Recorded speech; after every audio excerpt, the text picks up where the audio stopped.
Hello and welcome back to another video. Today we're going to be reviewing the almighty Star Wars, The Phantom Menace, and our returning guest, MMA King Chris Jr. What's going on, guys? Good to see you again. So, as you can see, we've decided to tackle the big, massive movie franchise Star Wars. Despite of where it is now, let's go back to the glory days, back to the prequels, even though so many people out there will probably be like, the prequels were shite! Guess what? No, they weren't. They were actually a lot better than you thought they were. So they actually did a poll now. You'd be surprised, my guy. Like they said out of the three trilogies, which one do you guys like the most? The OT, the prequels, or the sequel trilogy? Of course, the sequel trilogy was like dead last, but surprisingly, the prequels upsetted the OT. So yep. everybody's starting to appreciate it more now. It's like, see, you let it you let it simmer down. You gave it some chance. Yes, the dialogue was not that great at the time, but guess what? Compared to what we got today, hey, these look like blockbusters right now. Yeah. But anyway, let's just get straight into this, The beginning of this movie is a cold ass opening, we see the ship flying in, they're going to go speak with Viceroy and all of those sort of guys, and obviously Obi-Wan and Qui-Gon, the main man himself, show up like badass gangsters, and they show up and they're like, yo, what up? And obviously it goes awry because they're like, oh, it's the Jedi. And don't hate me for the accent, that's how they actually speak. So, but it is what it is. It is what it is. But yeah. So then obviously, of course, what ends up happening is obviously they go into the room, gas gets lit off, and shit is about to go down. Screw YouTube. I'm going to swear in the first 5 minutes. I'm not monetized on here anyway. I've not got enough subs. So let's go. Anyway. So of course everything goes off the handle, and then they start fighting all the battle droids and Roger, all that jazz.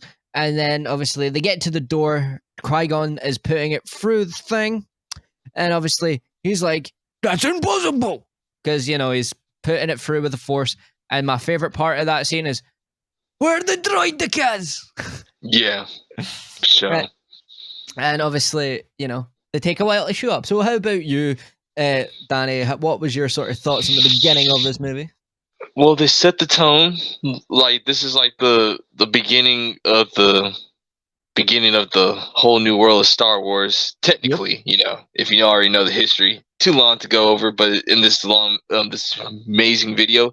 But so for the beginning of this Star Wars, I like how it started. Like, it set the tone of, hey, this is the universe that you already know, and you're gonna love it. You're gonna love this. And of course, my man William Neeson killed it as always as Qui-Gon. I love the part where, of course, they sense that something is wrong or whatever. They know something's wrong because, of course, the gas, they're trying to kill them or whatever, or at least make them fall asleep. So then that way they can interrogate them and all the supervillain stuff or whatever. Of course, the droids are starting to come and try to get them, the cars or whatever. And there was something that you pointed out in the movie that you like, and that it took me forever. Like, I've been watching this movie for a long time and I never noticed it. They actually used the Force speed, and I was like, wow, okay. So, man, when you watch the movie enough times, you start to notice some different things. So, like, shout out to him, this guy right here. He was the first one to point it out. My whole entire 30-something years of this being on this planet. So, yeah, see, man. That's the thing. That's the one plot hole with this movie, is that it was the first and only time ever in the Star Wars franchise they use it, and that's it. And it was for one scene to get away from droidicas. That was it. You never see it again. It shows up in the video games and things, like you've got Force speed in some of the games and stuff, but even in the comics, like, it's a thing. But this is the one and only movie you see it for not even 0.5 seconds, and then it's gone. maybe he didn't want to use force speed all the time because he probably will probably you know how nerds are. How come you didn't use the force speed in this situation and everything? You know. How dare So you not use force speed? I don't know why I went into that accent by accident. Whoopsies. I was trying to do a nerd accent and clearly went in the opposite direction. So moving on. it is what it is. But yeah, man. Sorry. No. I'm sorry. Actually, no. Little shout out to my boy Evan there, as he would like to do. But overall, I liked it. The intro of the movie. It set the tone of Star Wars. It felt like Star Wars. So like we go on to the next scene of them going to the planet Naboo. Yeah, because basically after that, it's like they accidentally like jump on a well, they don't accidentally. They're like, let's just jump on this thing and go down to the planet Naboo. Then we meet everybody's most hated character, and I actually don't hate this character. I don't see why people hate on him so much. Like, yeah, he can be annoying, but you know what? It was for a kid. Because guess what? And this is George Lucas himself. Star Wars is a kids movie, right? And as much as you can hate that, when you saw the original trilogy, what age were you? A kid. What age were people like me growing up with this trilogy? Kids. Just gonna put that out there. Just putting that out there. Anyway, moving forward. Obviously, Jar Jar Binks comes walking in and he's just like, I'm having a nice little day. And then the tanks and stuff are ready to squish him. And then obviously Qui-Gon, being the main G he is, just comes in to save the day as he normally does, doesn't even think about it. Just, oh yeah, kill, whatever. And then obviously Jar Jar decides to tag along because in his culture, if you save their life, they're indebted to you forever for some strange reason. I didn't read too much into that, to be honest. It's just a kill thing. And so then obviously he gets talking with Jar Jar and they figure out, obviously, they're trying to take over Naboo. So then they go to the Gungan City where we see... Because legit, like, other than... Like, you probably hear his name, but no one ever remembers the guy's name. They just remember going... Which is... Fun fact for all our pop culture nerds: the king of the Gungans is actually the voice of Clayton off of Tarzan. You could it's crazy. Like, yeah, which is so bizarre. It's one of the weirdest crossovers in the world. Like, yeah, Tarzan's over here. Clayton. Yeah, so take that for as you will, and then obviously the Gungans are like, no, we're not joining. It's like it's just like they think they're better than us. There's a lot of political stuff in this, but not in a bad way. It's mostly just in world politics. It's not like Star Wars nowadays. Oh, moving on. Anyway, so going forward.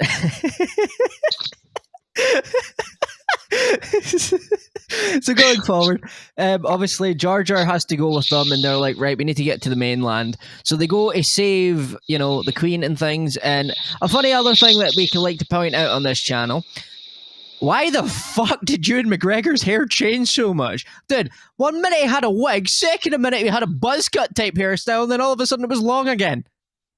Like, the dude must have done a million reshoots, I swear.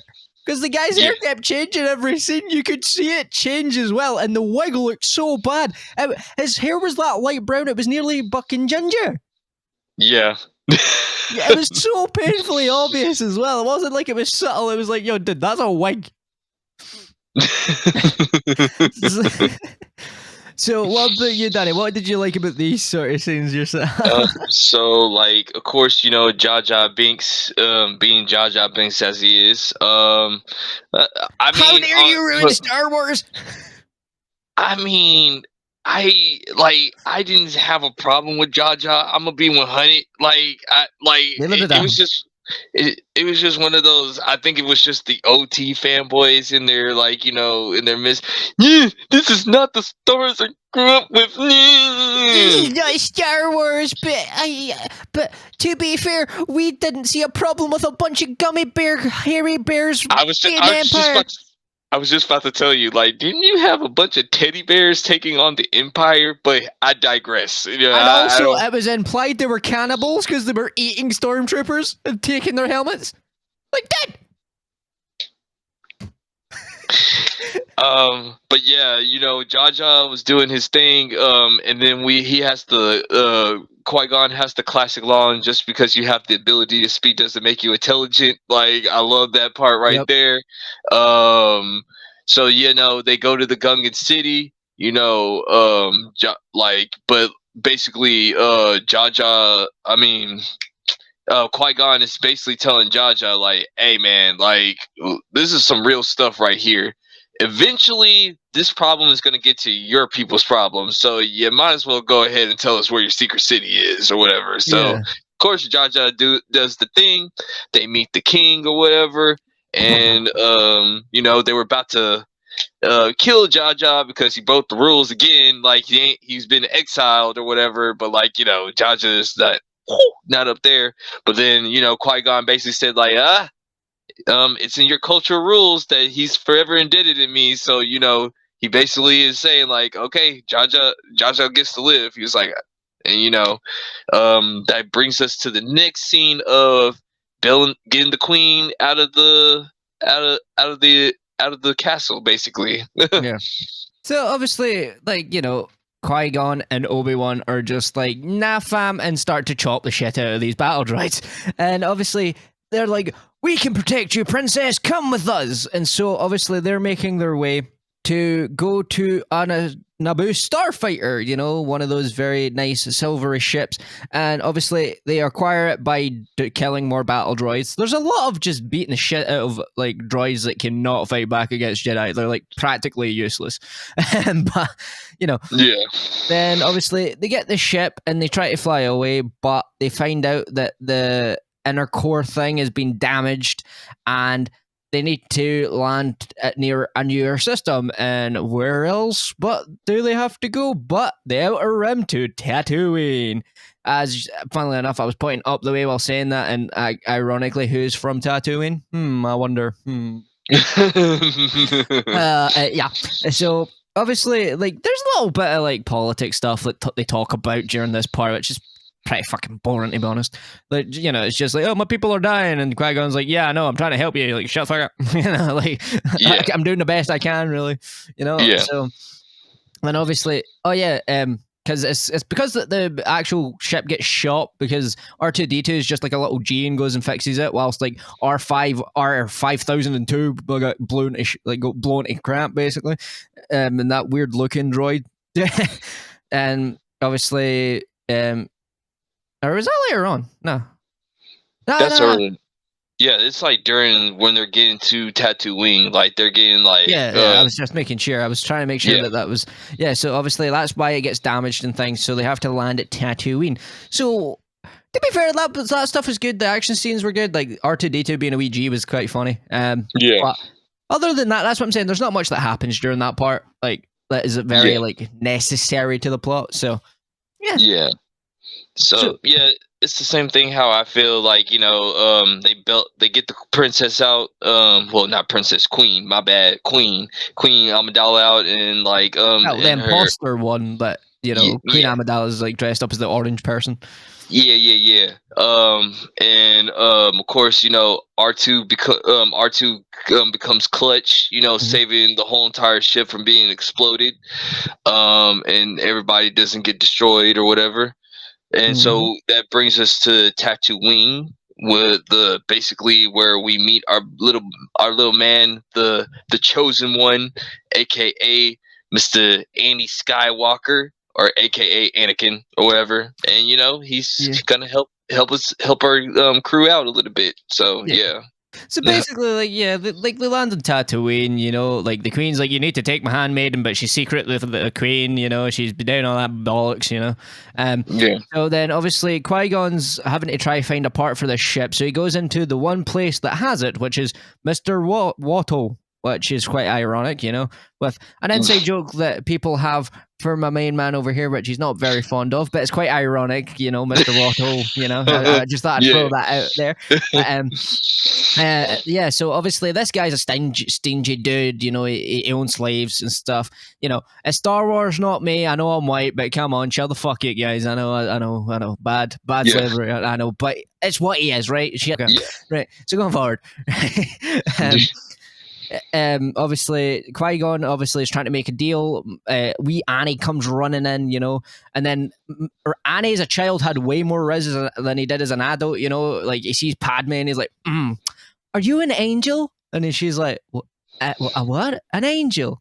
They're the most beautiful girls in the beautiful creatures in the galaxy." And she's like, "You're a funny little boy." And I'm like, "Padme, he's 10.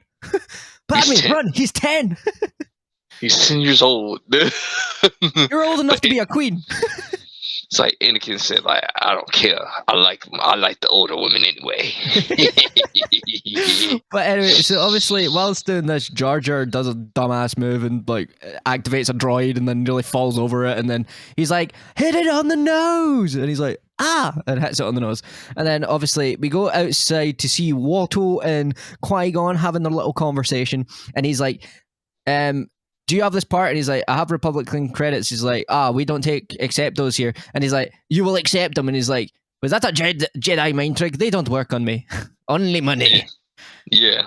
So obviously then Qui-Gon's like, shit, well, I'm screwed. So then he goes away with Padme and stuff, and that's where you get the little Annie like thing. She's like, "It was nice meeting you, Annie," and he was like, "It was nice meeting you too," and all that sort of stuff. There's a lot of funny dialogue in this because it's just like, okay, fair enough. But then obviously Mr. Walto was like, "Yo, they're a bunch of idiots," basically. He's not very nice towards them in the slightest. And then obviously they're in the middle of walking about the town. Annie runs up and catches up with them, and then he takes them to some shop and gets them something. And then this old lady's like, "Oh, my bones are aching, Annie. There's a storm coming. You better get home." And he's like, "Oh, like, where's your ship?" And they're like, "Oh, all the way out there." And he's like, "Oh, that's too far. You're not going to make it in the sandstorm. So come to my house," basically. Basically, it's just like, "Yo, come to my gaff, mate." Like, as simple as that. So then obviously he takes them to the house. And this is where we get to meet his mother and things. But before we go into that, what about you, Danny? What were your sort of opinions on it? So, of course, Mr. Watto being a cheap wad, he's basically the version of Star Wars Mr. Krabs. Money, money, money, money, money, money, money. Yeah. Probably worse than Mr. Krabs, to be honest. Yeah, he's probably worse than Mr. Krabs. He's basically, not caring about people. He only cares about money, of course. Yep. George Lucas is kind of like, hint, and everything, but also, this is the first time we meet Anakin. You see young little Anakin like doing as the young folks will say, the rizzing of Padme. He's saying like, "Hey, you're an angel, right? Hey." It's like, yeah. And like Padme's like, he's like a little brother type or whatever. No. He wasn't trying to be a little brother type. He was just like saying like, "Yeah, I'm gonna get you. I'm gonna get you. Don't know how I'm gonna do it, but it's gonna happen." Like, here he comes, and he's gonna get you. And of course, going to like Qui-Gon and Watto's part. Qui-Gon is using his. I'm sorry. My boy Qui-Gon was using his mind powers and his force powers for evil, for like he was being a mini Sith for a little bit because he was trying to get free stuff, man, using his powers, man. Mm-hmm. So he was trying to finesse the system. I ain't mad about that. But back to subject. My boy Qui-Gon said like, "Okay, so now we're screwed. So this guy's not gonna take credits, but we need those parts. So I gotta come up with a plan, but I don't know what the plan is." And then, of course, once they leave the little junkyard or whatever, Anakin has to do his the rest of his chores around the shop. He says what's up to Qui-Gon and tries to rizz up Padme again by bring him to the crib, and so that's when they meet the mother. So we're going to start it back up right there. Right, so basically this entire scene is just so you can get introduced to C-3PO and for Anakin to basically be like, yo, I got you guys. So basically, what happens during this scene is obviously Anakin's like, you want to see the droid I'm building to Padme, trying to raise her up, trying to show her the things that he can build. Like, look at the skills in my hands, women. Just saying about it, just like, just saying. Anyway, and then obviously Qui-Gon's talking to his mother and things, and he's like, does any like what is it like here? Is like your son invited us to your home. R2D2 meets C3PO and is like, yo, dude, why's your part showing? And he's like, my parts are showing. Ah! Yeah. And then so obviously it cuts to the dinner scene. Jar Jar is being his usual self, and Qui-Gon grabs his tongue and goes, stop. And so basically, during this conversation, Anakin's like, you're a Jedi Knight, aren't you? And Qui-Gon's like, this kid is a lot smarter than he should be. Like, there's no lying to this kid. And he says that to him, and he's like, yeah, we've got struck here because our ship's been thingied and things. And then obviously he's like, you can, I've been building a pod. Like, they find out that gambling's like the thing. And he's like, I've been building the pod. You can enter my pod. And obviously, basically, Annie's mum's like, I don't like you racing. And he's like, but I can race. And Anakin, obviously, Qui-Gon's like, you must have Jedi reflexes if you can race in a pod race as if you're a human. And he's like, and obviously, that's when Qui-Gon starts to put two and two together and go, oh, this kid is a lot. Maybe I was meant to come here. Then obviously, going on from that, like, Anakin's just like, you said the problem with the galaxy is because no one helps one another anymore. And obviously Anakin being a little G, throwing his own mother's words back at her, Oh, yeah. Like, that's the funny thing about it. Like, Anakin in this movie was very... Parents hate that, man. It's like, did you tell me that this thing a long time ago? It's like, they'd be looking at you like, shut up. Like, the thing I find funny about this, like, he was a lot more smarter and a lot more articulate in this movie compared to what they did make him eventually. But... yeah. To be fair, like, they kind of cut him off from society, so it kind of makes sense. Yeah, for sure. Yeah. So obviously, after that, they decide that obviously Anakin's going to race in the pod. Padme's getting annoyed at her, getting quite annoyed at Qui-Gon, like, the Queen wouldn't agree with this. And it's like, the Queen doesn't have to know, bitch. Basically, that's what Qui-Gon says, without the bitch part. But I bet you, like, George Lucas totally had in mind that he was like, so he goes in and then he strikes a deal with Watto about getting the parts and the things like that. And obviously, whilst after that, Anakin shows him the pod that he's been building, and whilst he's trying to fix it all up and stuff, Qui-Gon and his mother are like having a nice little chat. Qui-Gon's like, shmee, maybe some of that. But moving on from that, he's sitting talking and he's like, oh, so who's the father? Like, and then she's like, there was no father. And oh my God, it's Space Jesus. Let's go. Space Jesus. It's true.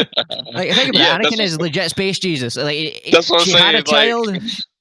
Yeah. If you know the story, you know the story. Like, instead of Mary, it's Shmi, It's Shmi. Yeah. So obviously he's like, oh shit, this could be the prophesized chosen one. So obviously he does some sneaky stuff. But we'll get into that after this. So what about you, Danny? So basically, going back to Anakin is smarter than the average kid. Like, he's gifted. Like, he can build stuff. He can enter pod racing. He already figured out that Qui-Gon was a Jedi because he saw the lightsaber, and also like the way he dresses too, or whatever. Like, because Jedi's dress in a distinct look or whatever. They kind of give themselves. That's one issue I've noticed about Star Wars. You see, what I find funny is, like, imagine the Sith, like, where's the Jedi? It's that guy over there in the robe. Is that easy? Yeah. So, like, yeah, the Jedis have a distinct look, or like, of course, their weapons is the lightsaber, of course. And Anakin basically just said, like, hey, I understand that you guys are hurting for money, but I got you. Just believe in me. I got you. So, like, if you enter me into this pod race, I'm gonna win this thing. I believe it, or whatever. And of course, Qui-Gon is trusting his judgment. He's like, all right.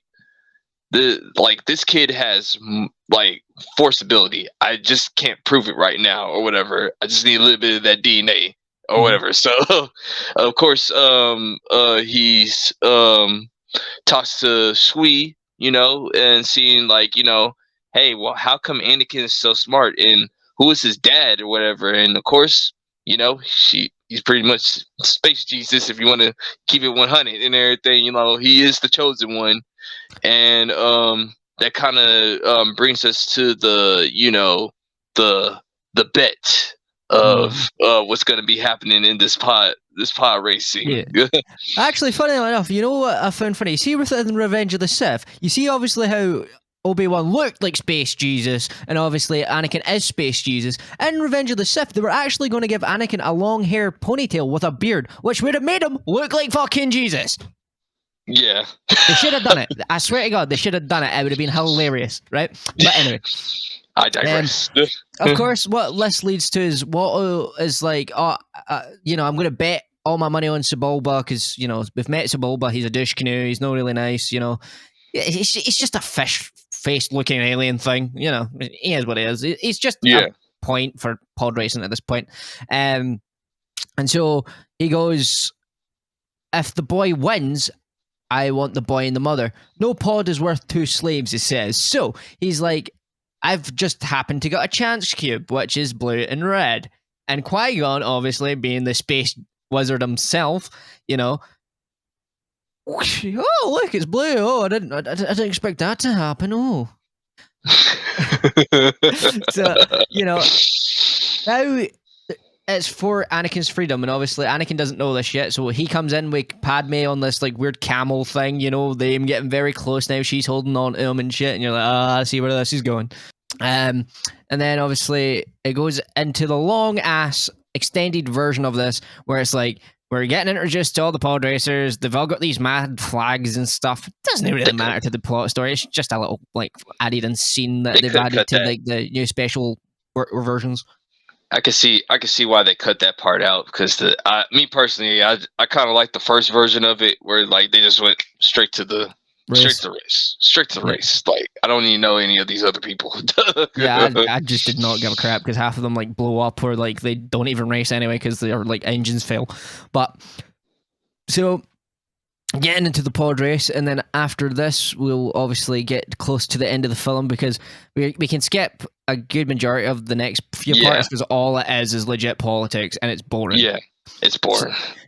So just putting that out there. So then obviously Anakin's in the pod race, Sebulba's up to his cheating no good self tricks, and obviously Anakin shows him who's boss, and it's like, hell nah, Sebulba, it's my time, and that Anakin secures the victory. And it's quite funny because during this, you see quite a few things. You see Tusken Raiders, you see Jabba the Hutt, and maybe his son or maybe his wife. We don't really know.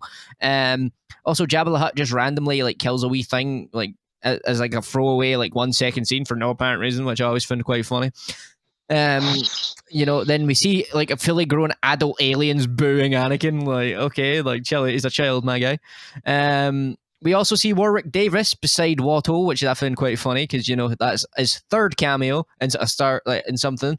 Because obviously he was in Star Wars as an Ewok, then he was also in Harry Potter's like 3 different versions of a Goblin, and then he's back in Star Wars again as just some random guy betting on the pod racings. And obviously Anakin wins, and Qui-Gon's like, "Yes, man," and his mom's like, "Yes, man," and then Padme's like, but he's 10. But still, and obviously, Anakin's all hyped up, and then he goes to his mum. He's like, "Look, all the credits we've just won," and he's like, "Anakin, you're free," and he's like, "What?" And that's quite funny because obviously Anakin's like, "Oh hell yeah," he's so excited at first to realize that it's like nothing's been mentioned about his mother, and then he's like, "Oh, but what about my mum?" And he's like, "I couldn't get both of yous. I'm sorry, my guy." And then Anakin's like, I want to go. And so before we go on to like him going to the ship, and then obviously the first encounter with who, and then after that we can move on to the near the end because the rest of it's just politics. Yeah. Go? So basically, just to kind of speed it up a tad bit, they're in the pot, like they, once again, of Qui-Gon just being like a mini Sith. He just have to be a mini Sith. He have to do a little bit of bad just to get them do a lot of good. So like, you know, woo, yeah, blue, yeah, yeah, yeah. Yeah, yeah, we're so the bet is on, right? Yeah, let's do it. Like, okay. So, you know, of course, you know, you could start seeing the force with Anakin a little bit, like, cause like he just knew what to do, like, because yeah, for some reason he just said like, okay, okay, okay, all right. When they're pod racing, because there was like 2 or 3 times where like he almost stalled out, or he was almost about to like his pod was about to, lose something. yeah, but like he just like he was just using the force, man. Is it like with his mind? He was like, okay, all right. The last time I didn't do this, but this time, okay, like, yeah, like, all right, you know what I'm saying? Like, you know, and of course, like, he beats Ebola or whatever. And of course, we get to see some cameos of like, I guess the guy that played Willow, he's in there or whatever. You also get to see, of course, our favorite Hutt himself, Jabba the Hutt or whatever, and maybe his son, maybe Jabba the Hutt Jr. or wife. We don't know because I think their race is a little bit different. I don't know if like if they're, I don't know. All I know like, is that it looked like she had a bobbage, you know. Yeah, yeah. And of course, what else? Of course, you know, Anakin wins or whatever, and he's a free man. But unfortunately, his mom can't go. His mom ain't or whatever. And this man Watto, was not even about to honor the bet too. That was like, but then Qui-Gon was saying like, hey, we should Do you go. want me to take it to the Hutts? Do you want me to take it to Jabba? Like, he's like, you know what? Nah. Yeah. All right. Yeah, Take the boy. Yeah, take the boy or whatever. And so, you know, that kind of leads us to the best scene before we get there. We get because our man Darth Maul kind of enters. Yeah, so obviously just before that, you know, Anakin does the whole bye scene with his mother, you know, it's very sad and depressing. Oh, the boohoo. And then obviously he goes away with Qui-Gon. And then Darth Maul, like a straight up G, nearly runs over Anakin and could have stopped this entire movie franchise ever happening, which is quite funny. I always find it funny. It's like, if he was just a bit more to the left, you know, and just... But anyway, that's the thing. This is the first time we get to see Darth Maul. It's a badass fight between him and Qui-Gon. Anakin runs to the ship, and Anakin's like, Qui-Gon's head fly, and then obviously there's like this amazing like fight scene, and then obviously Qui-Gon does the biggest force jump in the possible of planets and jumps onto the ship and gets away just in the nick of time, and it was a really good fight scene. It was a really good fight scene. It was really well choreographed. It was quite cool. What about you? Oh man, that part, because we got to see my boy Anakin. I mean, we got to see my boy Qui-Gon actually fight against Darth Maul. Like Darth Maul is a cold villain, man. He basically started a big old following because you started to see people like dressed up with the makeup, like at conventions and stuff like that. Yeah, so you know, Qui-Gon was just throwing everything he could, and you're right. If Anakin did not duck, probably there won't be no Luke and Leia because like but yeah, he does the biggest force jump onto the ship, and you know, they were like going at it, man. That's the most I can say about that scene. That's all I got or whatever. Yeah. Because So it was so short. Yeah, true. Then after that, obviously, we get that iconic scene of, "Oh, are you okay, Qui-Gon?" And then he's like, "Anakin Skywalker, meet your soon-to-be brother, Obi-Wan Kenobi." And then from going on from there, you know, it just basically more lovey-dovey stuff with Anakin and Padme. You know, they're like, "Oh, I'm gonna miss you. I'm gonna miss you too. Like I made you this to remember me by. Oh, I don't need this to remember you by. I'll always care for you. All that jazz." And then obviously it goes on to Qui-Gon arguing with the council, and they're like, hell nah, you know, like, who's this kid? You know, Obi-Wan's like, oh, you could be on the council. He's like, Dad, I don't want to be on the council. And Then obviously it goes into the political stuff where it's like Mr. Palpatine, is sitting there in the background trying to get all that stuff. And what I find funny though is dude, if anybody had common sense when they looked at this, like the holograms of the guy, it's like he's got the most predominant butt chin and crooked nose to the point where I'd be like, it's that guy, he's the Sith, But it's Star Wars, you can't really do nothing about that. But hey, I thought I'd point that out. But then obviously it goes into them oh, we need to go save Naboo, and now we can get to the actual fun part where they go and save Naboo. Obviously at this point, Anakin's been told he can't be a Jedi because that he might go and do something bad, which ironically is obviously what does happen. But at the same time, if they never were like that to begin with, you never know. He might have liked the Jedi Order a bit more because at least they didn't judge him straight off the bat, Yeah. But obviously, so they go to Naboo. Then they're fighting all the droids. They've got the Gungans. They went and got the Queen went and got all the Gungans and stuff like that. And they find out, oh no, Padme was the Queen the entire time. Like, oh no way, man. It's not like she was sitting there moaning the whole entire time, going, the Queen would not approve of this. The Queen would not approve of this. So are you saying you're the Queen then? You're kind of giving it away, but But is what that is. So then obviously the Gungans agree because I don't know, for some strange reason, like they bowed to them and they're like, yeah, ha ha, we shall fight beside you. And then obviously the droids are coming down, the Gungans are throwing their blue balls at them, funnily enough. I never even thought of that before. They're throwing blue balls at them. Anyway, going forward. Obviously, this is when we get to see the second up and coming of Darth Maul, and obviously, Anakin's like, Qui-Gon, what about me? He's like, stay in that cockpit, Anakin. I'm sick of your shit. Stay up there. And he's like, all right, cool. And obviously, Padme's like, I'm going to be a girl boss, and I'm going to go do my thing. And then obviously, not in a cringy way. not in a cringy way. It was actually quite admirable. And then obviously, and then Darth Maul's like, hell no. And the most iconic fight scene is right upon us. And there's another thing that I'll point out near the end of this scene, which Danny, which obviously knows what I'm going to do because it's really, really funny.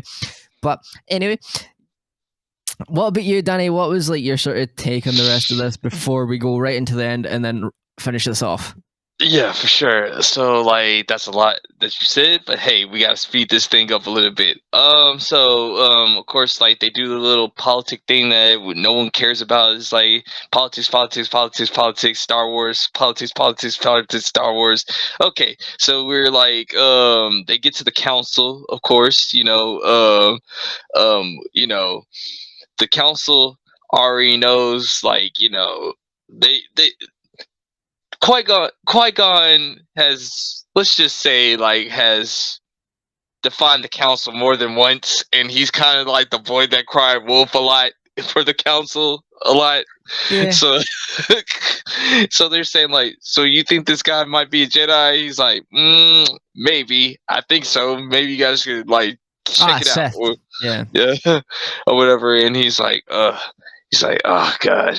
And of course, Obi-Wan, he's being kind of like a smart mouth or whatever. He's saying Master, if you just listen to the council, we wouldn't be in these predicaments. You're like, boy, I don't care about being on that council. And his exact quotations was, as I'll do what I must. He just does not give a crap, man. I do as I must, Obi-Wan. That's one of my favorite lines. Mm-hmm. But yeah, of course, Anakin passes the test or whatever. He is force sensitive or whatever. He passes it with flying colors, but yeah. But the Jedi, of course, they because no one wants to talk about this part. People know that the Sith are bad, but sometimes the Jedi be believing just that thinking that their poop doesn't stink or whatever. And they basically said nah, but yeah, he's good, but we ain't gonna train him. He's too old. Too old, and he formed an attachment. It's this is at the point where they're dumbasses and thought you couldn't have attachments because it would lead you to the dark side. Where 9 times out of 10 it could actually save you from the dark side as well, because that's how the OT trilogy ended. Imagine that, you dumbasses. Anyway, going forward. Yeah, you know, people stuck in their ways or whatever. Yep. So, what else? So skip that part. They're going straight back to Naboo or whatever. So like Jaja had to talk to the king of the Gungans again, and like basically the people of Naboo were saying like, you know what, yeah, you know what, us not people from the Naboo, we treat the Gungans messed up. You know what, we apologize, can you forgive us? We need your army, because if we Mhm. don't win this thing, then all of us lose or whatever. And so, the Gungans said like, all right, we good and everything. So, that gets us to the main part of our boy Darth Maul is taking on Obi-Wan and Qui-Gon at the same time, and I guess it comes back to that because Anakin comes clutch for the rest of the movie. Yeah, so basically it's interchanging between the awesome fight between Darth Maul and Qui-Gon Jinn and Obi-Wan, as well as Anakin flying about up in space, and he obviously accidentally but does blow up the command center ship, which obviously destroys all the droidica, like all the droids and stuff, at the exact moment that Padme and everybody needs them to do it, and the Gungans. But during the fight with Obi-Wan and Qui-Gon and Darth Maul, it's just a badass scene. It slaps. The music score is amazing. You can see when, actually, in a lot of the scenes, you can tell when there was like color grading issues and stuff, because like for some strange reason in certain scenes, like you can see that the lightsaber was actually orange instead of red, Yeah, because there was like issues with the color grading at the time. And yeah, what also was I found funny as well is that obviously at one point Obi-Wan gets knocked off and he does like this massive force jump, and then obviously we're getting to the part where it's like they're getting to the gates where like they start closing. When the gates started closing though, what would have been very handy and very fucking useful? Force speed. That one thing they used for 5 minutes? The thing that could have potentially saved Qui-Gon's life? Oh yeah, we forgot it existed in this moment because Obi-Wan could use force speed to get through those gates. But does he? No, he sits there and goes, no! Bitch, you should have ran. I ran so far. No, you didn't. You stood there. You stood there and watched your master die, my guy. Now, obviously, I'm joking. It's a heartbreaking scene. It's a really good scene. But I always like having a little bit of laughs because if you know the canon and the lore, force speed's a thing and it always has been, but they only use it once in this entire movie and then never again in the franchise. So I just thought I'd point that out. But then obviously we get the heartbreaking death scene of Qui-Gon, which really annoyed me because Qui-Gon's the main guy. But then obviously, Obi-Wan goes a bit to the dark side and starts throwing hands with Darth Maul. And then Darth Maul's like, hell nah, and then hits him off the side. And this is where Obi-Wan learned about the high ground. So he's hanging down. He's like, how do I beat this guy? And he uses the Force, pulls the lightsaber, and he jumps to the high ground and then chops Darth Maul in half, because that is him completely dead, totally not coming back in a sequel or anything like that at all. Not at all. He's completely gone now. And then obviously we get the beautiful scene with Qui-Gon and Obi-Wan is like, promise me you'll train the boy. And he's like, I will, master. I'll train the boy for you. And obviously, yeah. So how about you, Danny? So basically, just piggybacking off of that, of course, and they're going back and forth with these scenes. Padme came clutch in her situation. She got the viceroy minister to sign the treaty or whatever. Anakin is doing his thing. He destroyed the main computer to destroy all the droid cars. The Gungans win. So I'm going straight into the battle between Qui-Gon versus Obi-Wan and Darth Maul, which I will argue, I say it was some of the best fight sequences in Star Wars history. Yeah, just my opinion. Just my opinion. I mean, Qui-Gon was doing his best, but it's just age, man. Boy got what was happening. Yeah, I mean, Darth Maul was just too fat. Darth Maul was just too fast for Qui-Gon. That's just that's just what it is. It's like my man Jacob says.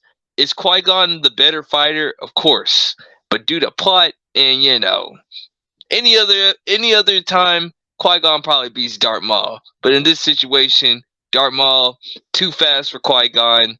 He catches him slipping, and just like my man Kanan Wolf will say, you know what? You could have just used your force speed, Obi-Wan, to save your master, but plot, right? Yeah. Of course, I know me and you were talking about this part where I said like a lot of people were saying that just for a small minute that Obi-Wan was being a Sith for a little Mhm. bit. I don't know. You said that you didn't agree with that. We could probably talk about Yeah, that just no, to yeah, chat. like I can put that. Like I said it because obviously I know that's what people think. But for me, I didn't see it as a Sith thing. I saw it as more of him. Yeah, he got a bit more aggressive. Of course he did. But if you actually watch the scene very carefully, you notice he's not the one that starts out aggressive. He's very defensive, but as a defensive aggressive. It's a different technique of fighting. So he's doing a lot of defense, but he's using also aggressive techniques after the defense to get the upper hand on Maul. And he's going so fast because he is angry. But I wouldn't say he's acting like a Sith, because when you go full Sith, like if you go like even like halfway Sith, like you'll be like choking and punching, but he never went that far. He only ever used the lightsaber. He never got too aggressive. So yeah, he got a little bit, but I still wouldn't say it's like anywhere near like Sith level. Like you're like, it's more like I'm going to show you who's boss. It's no like, oh, I'm going to kill you, like that sort of stuff. Yeah. Okay. So no, I just wanted to hear that take or whatever, because like I hear different takes or whatever. So I like hearing what people, because as much as I love Star Wars, I don't know everything, and I don't claim to know everything, but I love to hear what other people say. Yeah. But like just finishing it off, of course, like Obi-Wan being the best defensive Jedi, he sees a opening, he uses the Force, cuts Darth Maul, and of course Darth Maul's not gonna come back. We all know Yeah, this, right? totally not. He's Like dude, after you get cut in half, man, you can't come back from it. Come on, let's be real. Yeah, for sure, man. And everybody knows the rules. Like in Star Wars, if there's like any like bridge or hole or something, like it's just about you're finna die. It just is what it is. I mean, It's not but like yeah, people decided to retcon it a lot later. Not at all. yeah, for sure. I mean, somehow Palpatine returns. Wait, that's too. Sorry, what? That's Sorry, I forgot that because I'm pretty sure that doesn't exist. When did you see this thing? Because I don't remember seeing that. I don't know. Maybe I'm just overthinking a little bit. But maybe you had a really bad nightmare. That's what I'm going to write it up to anyway. For sure. But yeah, basically Obi-Wan saves the day. He kills Darth Maul. And of course it gets to that last part to where like the reconciliation of what, Qui-Gon's about to die, and he asks his number one pupil, hey, promise me that you'll take care of Anakin and train him, like do this one thing for me before I die. And of course, Obi-Wan's the top pupil, like Qui-Gon's top pupil, because I think Qui-Gon trained a lot of different people before Obi-Wan or whatever, before he got to him or whatever. But they said that Obi-Wan is his top pupil of all time, and he said like, yes, I got you and everything. And so that brings us to the end, where like to the funeral, Yoda giving the approval to Obi-Wan to train Anakin. Yeah, like I said, Danny, in this scene as well, is like you can easily also see that like Palpatine's the Sith in this because he looks fucking raging. Like he looks so pissed that his like Padawan got killed. His apprentice got killed. You can see that he generally just does not give a crap about Qui-Gon in this scene, and I'm like, dude, it's ironic because right beside him, Mace Windu and Yoda are having the conversation, and he's like, so what is it, the master or the apprentice? And it's like, dude, the master's right in front of you. Yeah. But, it's plot. And then obviously Yoda's like, oh, I sense Qui-Gon's defiance in you, Obi-Wan, and obviously Obi-Wan's like, I'll train him even without the council. Which is ironic because in Scotland we actually have a thing that we call the council, and people will actually say it like that, like, screw the council. So that's actually quite funny to me. But anyway, But then, yeah, that's the end of the movie. You know, like they celebrate, they won, woohoo, and yeah. So don't get me wrong, like the movie overall, I'd still give it like a solid 8 out of 10 because like it's a really good movie. It's a really good movie, and I really enjoy it. I don't hate this movie. Yeah, the political stuff can be a bit boring, but it's all very integral to the story, and it's it's still a good movie to me. Yeah, you can hate Jar Jar Binks all you want, but did you literally hate a kid's character? Like, grow up, man. Like, it's not that big a deal. Anyway, moving on. We're not ready for that conversation. On you go, Danny. So basically, it's to the end. Yeah. You know, once again, we all know that.